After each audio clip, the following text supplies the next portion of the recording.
Hello, everyone.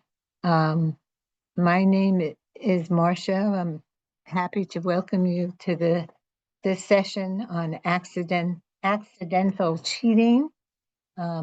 Before we get started, I want to mention a few details.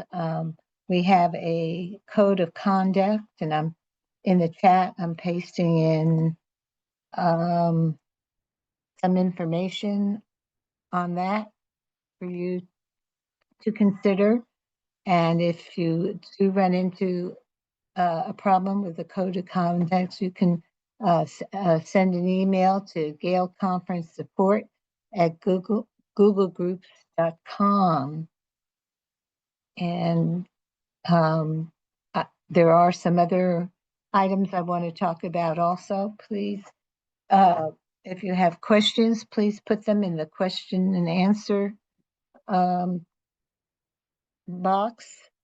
It's great. We're using chat for general information and exchanges, but we would like to see the questions and answers. So we're going to leave the question and answer period to the end of the presentation. So we won't answer them till the end, but we will get to as many as we can at the end. Thank you for keeping your audio muted, and the captions are automatically available for you, so I don't have to mention that. I would like to, at this point, have the pleasure of introducing the two speakers are April Sheppard and Tracy Farmer. They both work at the University of Arkansas, Arkansas Library. Let's see, I'm going to have to look for my notes on that. Actually, excuse me for double checking my notes. I'm going to let April explain the various her various background. I'm afraid I've lost my notes on that. Let's see if I can get that up. If I can, just give me a moment.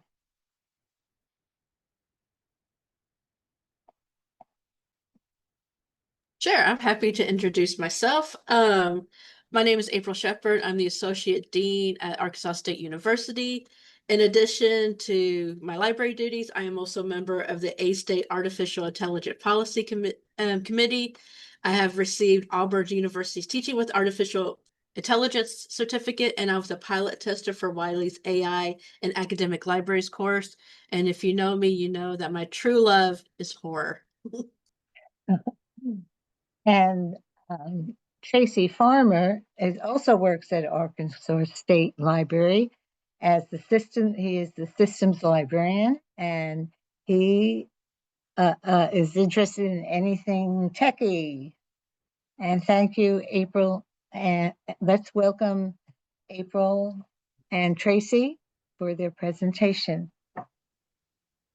Thank you, Marcia. Appreciate it. By now, I'm hoping that everyone understands that the use of generative AI tools in creative writing without proper attribution is not an accepted practice. We've all had that beat into our heads. So ever since ChatGPT came on the scene back at the end of 2022. But what about services such as Grammarly or Microsoft's Copilot that's currently integrated into all of their services? You know, when Grammarly debuted, it was considered the best grammar and spell checker out there, surpassing Microsoft's Clippy and all that by leaps and bounds. And both of us, April and myself, both have used Grammarly numerous times.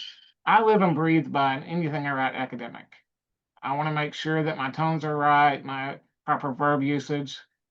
But, you know, with Grammarly growing as much as it has over the past, where does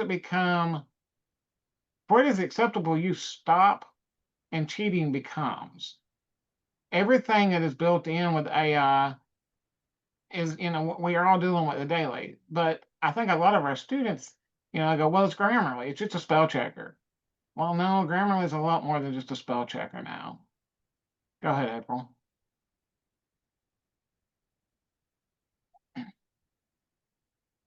As Marsha's already stated, April and I work for the Dean Bellis Library at Arkansas State University, Jonesboro campus. That's our flagship campus in our system.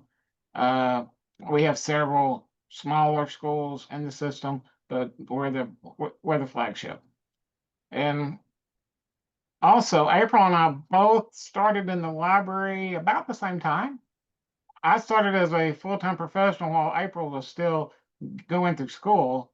So that I'm a little bit older than she is by a few years. Our goals for the session are 3. First, we want to define what accidental cheating actually is. And I'm going to let April do. April will take care of that. We're going to explore the boundaries between support tools and unethical use, and discuss implementations for educators and students. But before we do that, let's look at an evolution. Go to the next. Evolution of writing tools. Where have we come from? We think that writing began around 3000 BCE with the development of cuneiform in Mesopotamia. From there, we went to quill pens, and that became the staple of the Middle Ages, and all the elegant scripts and all the pretty writing in the books came about.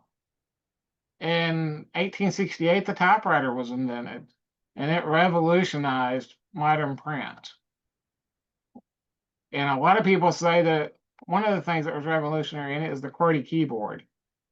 If you've dealt with any typewriter, you know what the QWERTY keyboard is. Those of us in the technical field think the QWERTY keyboard is an abomination, to be honest. It was originally designed to slow people down from typing at their full speed, because the early mechanical typewriters would jam up. As that arm came up to hit the paper, and you had another one right there with it, they would all just clump up right there together.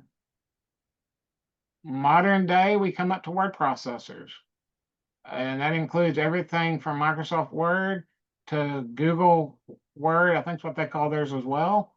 Anything that's cloud-based and works on the computer. But the problem has come in recently is when we introduce tools like Grammarly and the tools like Gemini and Google. Where's the appropriate use at, and where does cheating occur? That's a hard thing to figure out, because, if you're like me, I pay for Grammarly, so should I be able to use all the tools for anything I do? I don't think so. There is definitely a line in there with Grammarly that does cross over into plagiarism, in my opinion. But we'll get to that in a little while. Go ahead to the next slide. Like I said, when Grammarly came on the scene, the purpose was to help students with the mechanics of writing. Its sole purpose was to be used as a plagiarized check tool for students to make sure they wasn't plagiarizing other sources. It has grown out of that and become a comprehensive writing assistant. Like I said earlier, I live and breathe with Grammarly. If I'm writing emails to anybody above our director, Grammarly is going to be used to make sure that all my I's are dotted and my T's are crossed. Without that, I don't think my writing is as good. Grammarly currently assists its users with correctness, clarity, engagement. Who you're writing to. Is it an administrator? Is it Joe Blow in the next cubicle? It helps with delivery. Tone detection was a big one for me. I tend to write in a passive voice, so that helped me. That's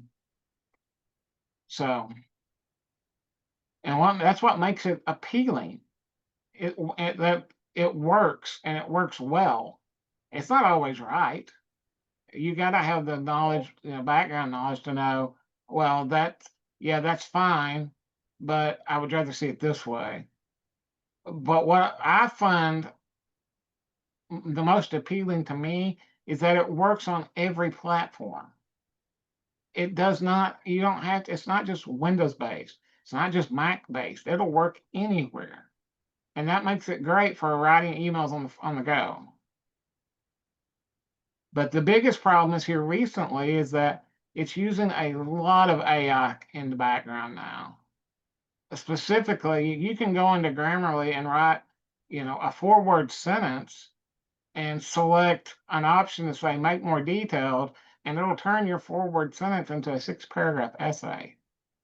That's scary. Do we really know if the student has learned what they're supposed to learn in that assignment, or is it AI doing it?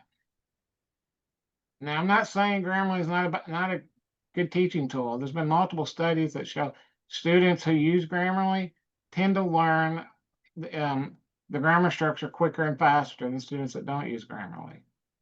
But on the other side of that, students have also said that they feel like it could be a crutch. They rely on it too much.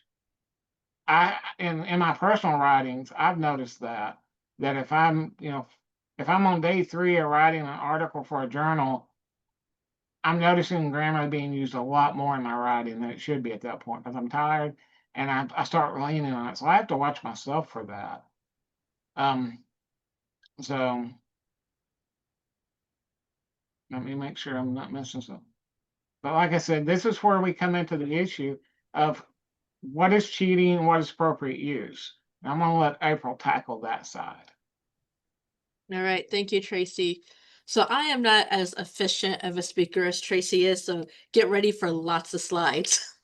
So we're going to talk a little bit about what is cheating, and it kind of gets into academic integrity. So academic integrity is a commitment to honesty, trust, fairness, respect, responsibility, and courage. And let's be honest, what does that mean? And if you go to school websites, university websites, all sorts of educational, professional websites, this is the definitions that's commonly used, and it kind of it's vague in a weird way. And we expect, students who are whether they're middle school, grade school, high school, early college to kind of understand this. So we kind of skirt over this definition of academic integrity, and we focus a whole lot at institutions on academic misconduct. But fortunately, academic misconduct is the violation of academic integrity.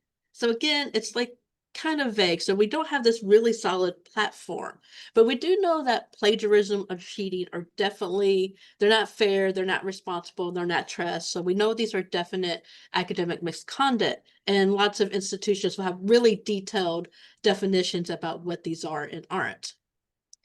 As the rise of AI, we do start seeing a lot of institutions that are starting to talk about artificial intelligence in their academic misconduct policies. So for example, at Arkansas State University, we have plagiarism. Plagiarism is the act of using or presenting the ideas, works, or writings of another person or entity, for example, artificial intelligence, as one's own. So we're seeing that quite a bit. But how many students think of Grammarly or our built-in word editor as AI? I think when people think of AI, they go straight into ChatGPT, maybe Cloud or Gemini or Meta or something else, but it's really those LLMs that people are thinking about. Because there's a lot of gray areas, right? So here are 3 screenshots I took. This is me using Grammarly. So the first one is, it's just telling me to remove a word. That's pretty, that's not a problem. The one in the middle, it's telling me to reword something. It's just removing 2 words, adding a comma. Again, not a problem. And then I had to run some writing through ChatGPT and asked it to make it really bad so I could have Grammarly like really go after it. And I'm getting 10 pro suggestions. So if you don't know, Grammarly Pro is the generative AI part of Grammarly. And it doesn't tell you up there, it just says Pro, right? So am I crossing the line into cheating or plagiarizing? And is this really clear? Because I did these 3 things in like 5 minutes. And there wasn't this pop-up that said, hey, you are now using generative AI, or hey, you're now using this. So we can see where we're starting getting into these gray areas. So we have to think about intent. So, was it intentional? We know if someone is going to ChatGPT and they're copying and pasting, most students are going to know that that's cheating. Or if they pay someone for a paper or they cheat off of someone's test, they know that's cheating. That's intentional. And intentional violations often lead to, failing, suspension, those harsh penalties. Well, what if someone accidentally used this Grammarly wrong and they didn't realize it? Or what if they missed a citation, or they cited their source, but they didn't do the quotation marks right, or maybe they misread the assignment.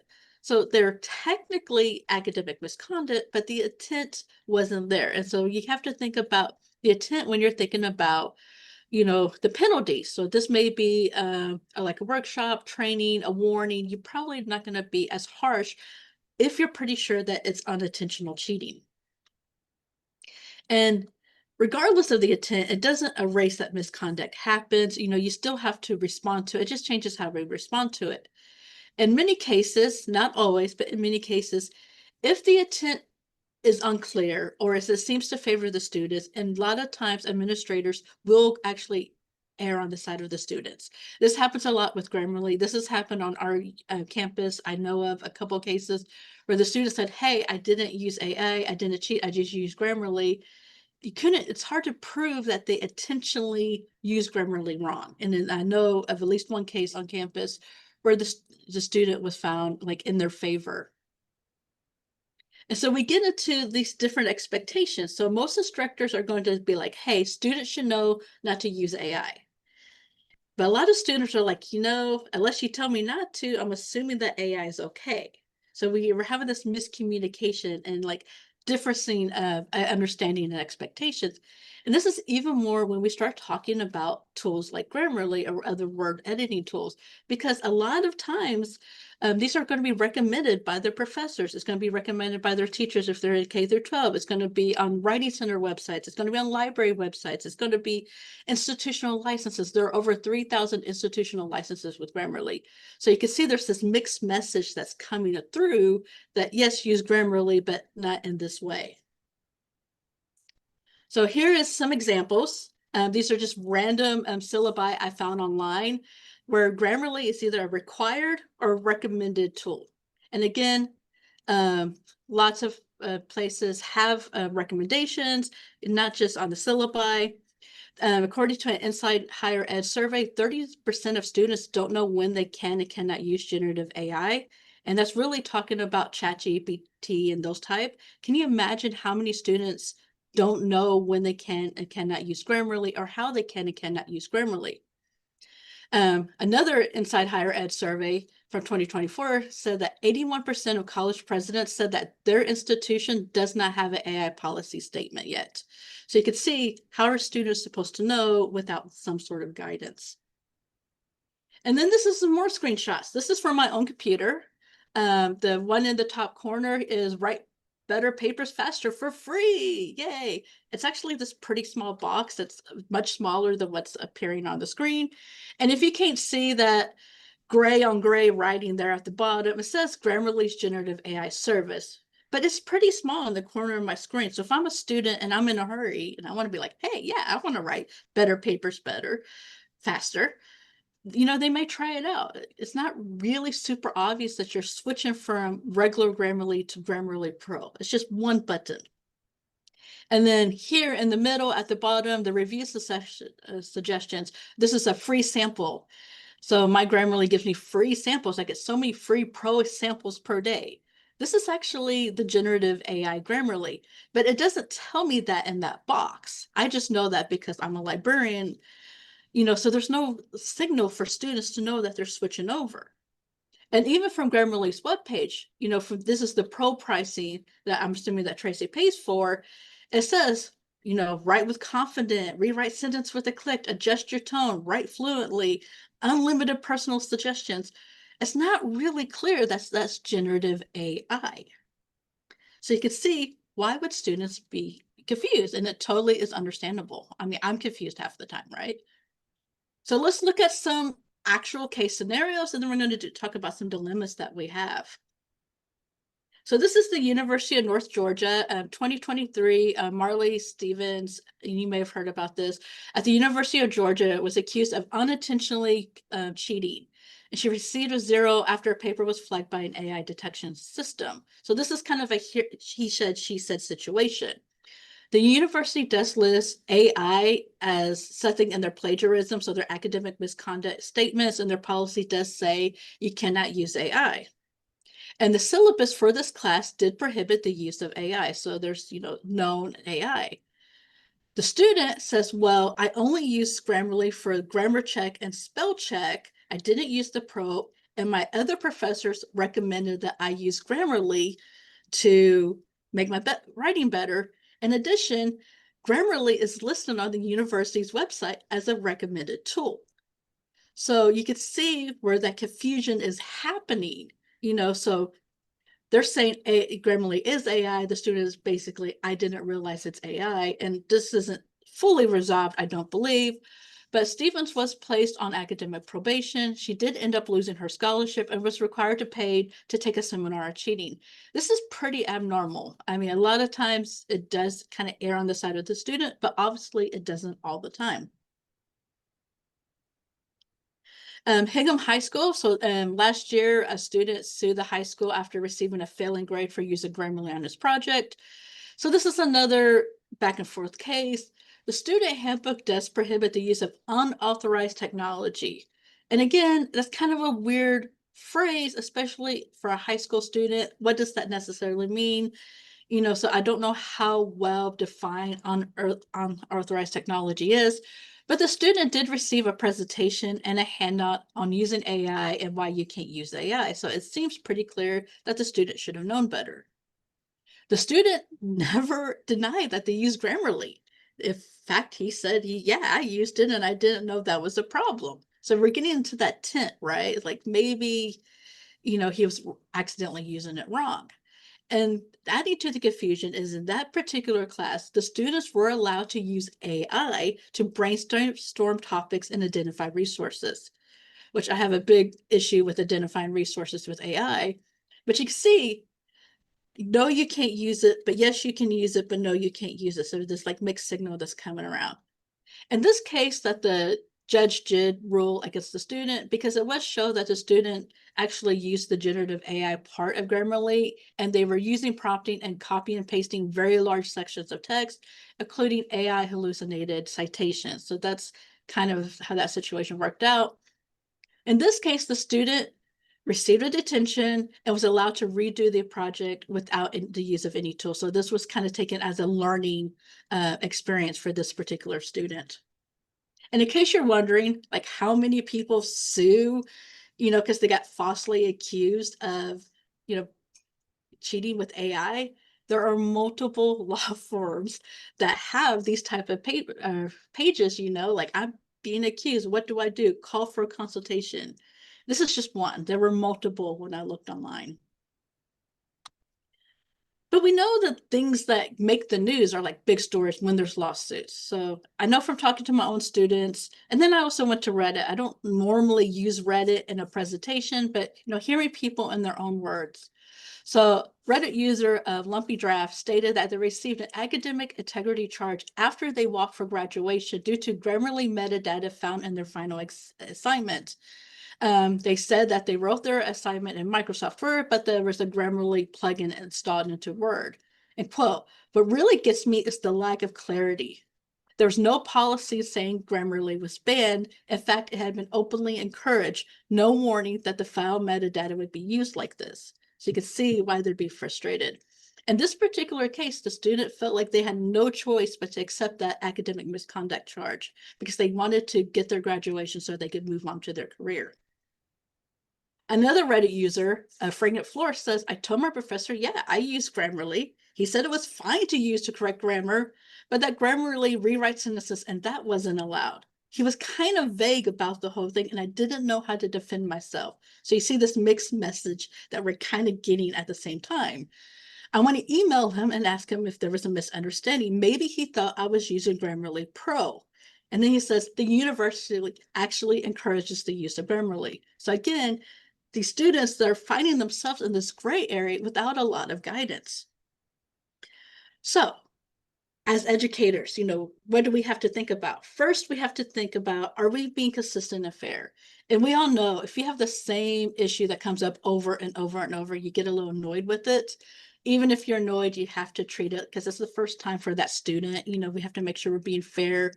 We also have to kind of check in our own maybe implicit biases. According to Education Week, Black students are far more likely than any other group of students to be accused of cheating with AI.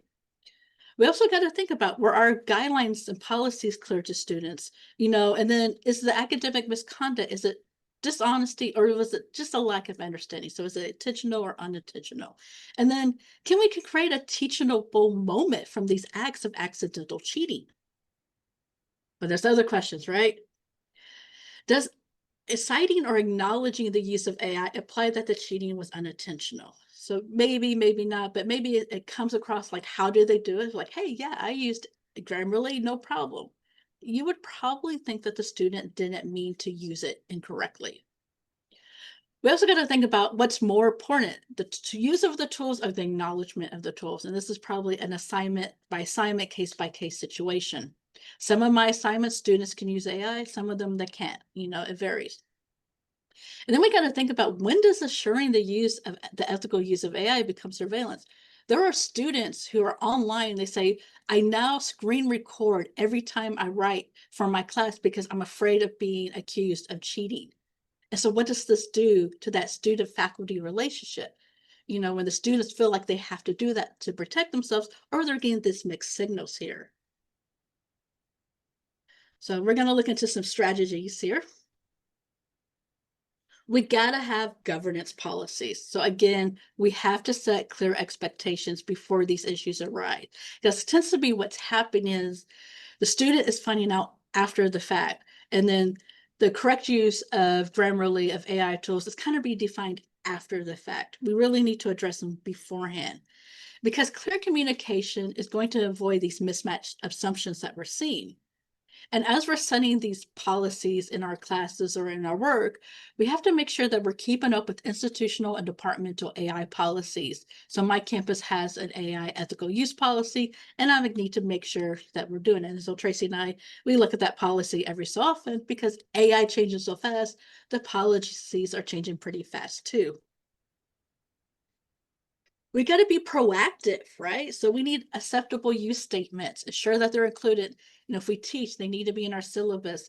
They need to be in the LMS, whether we're Moodle or Canvas or Blackboard. And we need to be in the instructions for each assignment. You can't assume that just because you put it in the syllabus, 5 months later, that student remembers going back to the syllabus. So just really kind of rehashing that and making sure it's really easy to find. And be clear what tools are allowed, if there's any, how they can be used, and include examples of acceptable use and unacceptable use. This is how you can use it. This is how you can't use it. If no tools are allowed, you need to be specific. No AI tools are allowed, including Grammarly. You'll be really specific. If AI is allowed, you're going to want there to be examples of attribution. This is how you cite and acknowledge that you're using AI. And then invite students to help create guidelines and assignments. The students have a lot of the same concerns and the same conversations that we have. We kind of think of ourselves as information professionals, like being in this bubble, having these high idea thoughts, but the students are having the same conversations. They want to be involved, and you'll be surprised what they come up with. Here is some different approaches. There's a QR code. This is linked also in our slides. I've already been uploaded to the Go site. So you have different approaches for AI use policies: use prohibited, use with permission, use with acknowledgement, and freely permitted. That's like the Wild Wild West. I don't like that one. But here is my example, acceptable use policy. This is what I use in my class. This is from my syllabus. And I say that the use of AI tools is permitted in class, including on assignments, if you acknowledge when you're using them. So I'm used with acknowledgement. I have an example acknowledgement statement there. So this answer was generated by ChatGPT using the prompt write an AI use statement. And then I also have a limitation of AI tools there. So this is what AI tools can't do. And then we talk a lot. With my class, we do a lot of talking. We go back and forth. We show examples. And then in the assignments that they can use AI, I have really even clearer instructions. This is how you can use it. This is what it would look like if you're using AI. There are some universities that are starting to be really specific with Grammarly AI statements. So the first one is from Texas Tech University, and it says, you may not use traditional artificial intelligence tools such as Grammarly or generative AI tools such as ChatGPT unless specify that you can. So I like this because it's actually naming Grammarly as an AI tool. We think of Grammarly as a editing word processing tool. This is actually naming it as an AI tool, changing how we think a little bit about what Grammarly is today. This bottom one is from the University of Kansas, and it's talking about AI, ChatGPT, and then it says exceptions to the AI policies include grammar check and spell check options on your word processing software or Grammarly grammar check, but not Grammarly Go's or Pro's generative text option. These tools, approved tools, make suggestions for revising work that you've already generated and may use with caution with the understanding that you are always responsible. So you make the work and then you can edit it. That's what they're saying in this particular case. I really like this University of Illinois, Chicago. They have a whole page on Grammarly and it's really great. I recommend everyone go check this one out. But this one here, Grammarly during the drafting stage, there are two ways to use Grammarly. One, the standard editing and proofreading functions, and two, Grammarly's artificially generate draft material on your response by prompts or extending sentences or paragraphs that you wrote yourself. So it's even making sure to say not just prompting, but extending sentences, extending paragraphs. That is AI. And then these paragraphs here are going to kind of give a little bit more information. Why is one totally okay to use, and why is the second option more problematic? And then again, at the bottom, you need permission to prompt. So it's kind of giving these examples of what's okay, what's not okay. This is from the University of Notre Dame. I really like this one too. AI-powered editing tools like Grammarly or WordTune work by using AI to suggest revisions to your writing. So the suggestions they make are AI-generated text. So again, naming Grammarly as AI. This means if your instructor prohibits the use of Gen AI on an assignment or in a class, this prohibition includes the use of editing tools unless explicitly stated otherwise. So being really clear where these lines are for students. So as professors, AI specialists, information specialists, we got to do what we can to promote the ethical use of AI, Grammarly, things like that. We got to foster their understandings of tools, their material policies, examples, discussions. We got to show them what tools can and cannot be used, explain the differences, and then help them navigate that ethical gray area by encouraging questions. Be a safe place for a student to come up and be like, I don't know if this is right. Is this right? Can I use it this way? Don't penalize the student for asking you a question. We got to normalize transparency in the citation of tools. If we could do that by modeling transparency, for example, I use Grammarly to help check this presentation. Encourage metacognition by having students reflect on the tools they use, how they use them. Create assignments that promote the ethical use of tools. And then have students think, this is that metacognition. How much is too much? Have students think, is this still my work? Did the AI tool replace my work, replace my learning, or did it support it? And then to find those acceptable thresholds, again, for each assignment. And then encourage students to cite their tools whenever they're used to add ideas, edit structure, or phrasing. So in other words, anytime you're using an AI tool, even if it's Grammarly, for more than fixing typos, get in the habit of citing it and acknowledging it. And I really like this idea of visualizing a spectrum, because a lot of students are visual learners. So here's this, I used ChatGPT to help me create this. So you can see as we're moving to the right, it's becoming more and more problematic. The left is pretty safe. So preventing cheating. Again, review your policies, your statements, assure they're clear. Ask a peer to review your materials. If you're in a library and you have student worker, ask them to look at it. Follow your institution's academic misconduct process, make sure you review it, and share this with your students. A lot of students say, I don't know how to find this information. I don't know who's responsible. I don't know what the definitions are. So, the shared understanding leads to less violations.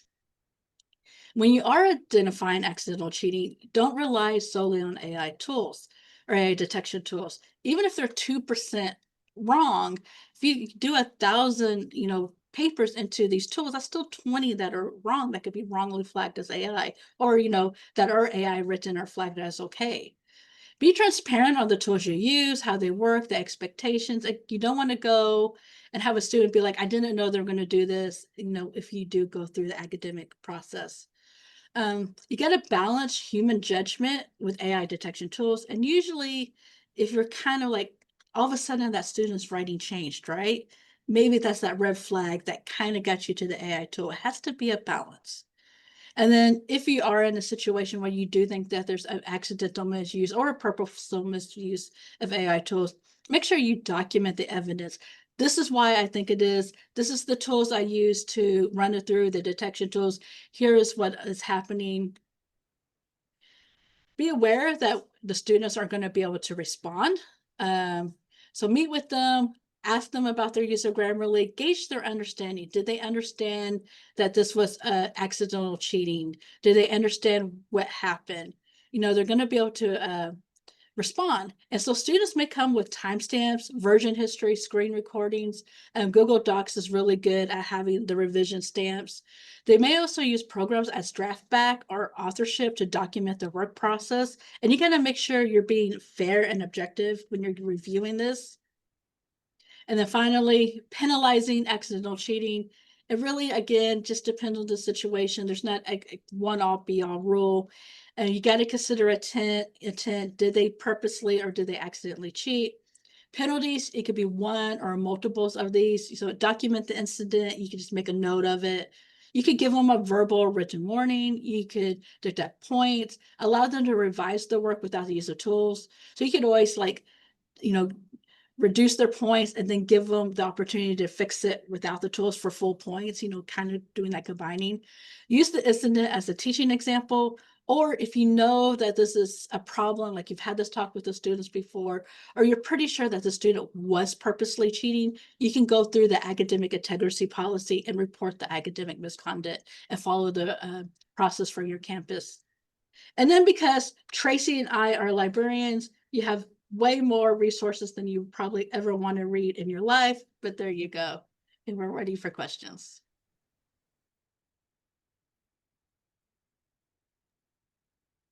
There is one in the Q&A section. All right. Are there AI acknowledgement statements that you've seen in student papers and liked? Name of tool and use. I've seen examples of them. I know that there's some in the ethical use policy on my campus. They have some examples of AI statements. I have some on one of my LibGuides, but I can't think of anything off the top of my head that I could easily find and pull for you. I know that's not a good answer. I like, Leah, I like your thing in the chat about one academic integrity penalty is meeting with a librarian. I really like that reward.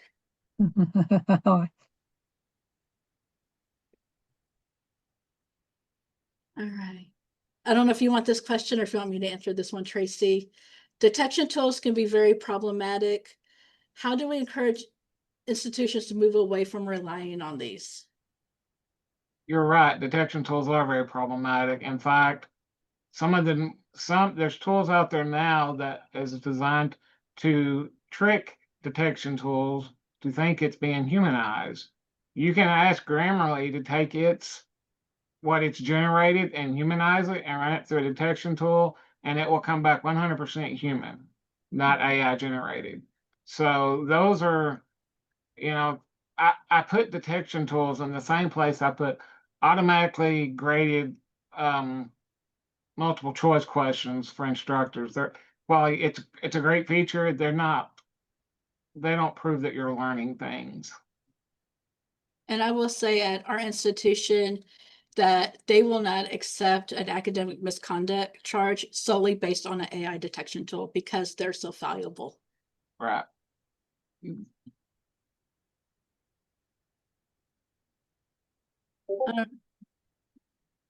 Let's see here. Sonia says, prior to running student work through AI detection tools, do you let the student know and they give you the authorization to do so? She asks this in that all students want their copyrighted feeding into LLMs as well as copyright detection software. It's known to have high incidence of identifying work as non-native speakers as being AI generated when it's not. I totally understand that one. As someone who has been told multiple times when I was a student that my writing was above my grade level, I'm pretty sure that if I was a student right now, that a lot of my work would have been flagged as AI.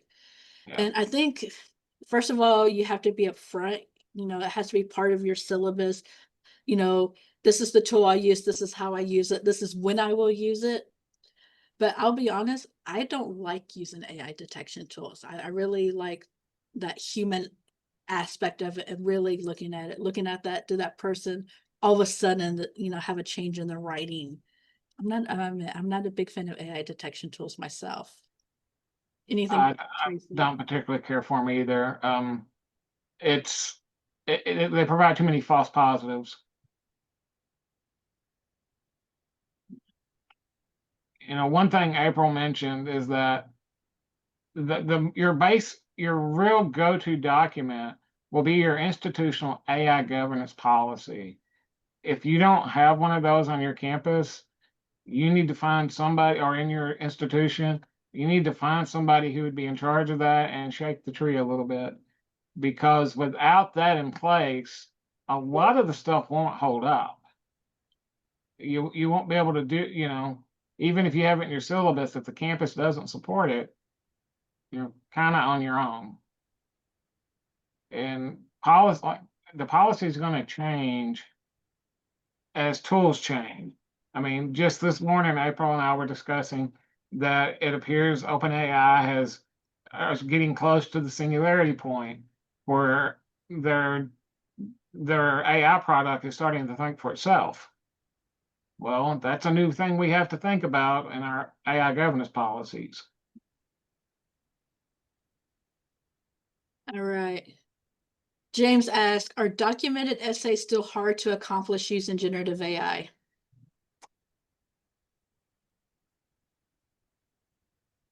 I don't think anything's hard with generative AI anymore. No.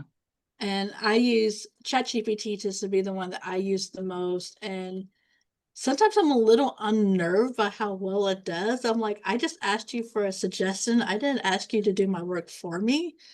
And I think there's not a whole lot. And every time, I mean, you can see the growth. It's 2022. Every new version of AI, but just as more and more people are using AI, it is continually getting harder and harder and harder to tell. So, you know, we're at the Turing test here. You know, we're at the age of intelligent machines. I think we're past the Turing test, to be honest. Honestly. Like I said, my background's in computer science. We've been dealing with AI since the late 60s. We just didn't call it that. If you've ever played with a tool called ELIZA, it was a very early programming assignment back in the late 80s that people were having to do to, you know, get their degrees. That was an early version of natural language processing. And that's what AI really is. And it's going to continue to grow.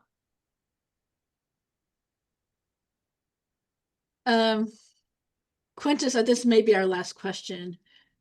Quintus asked if we would recommend using the paid versions of AI.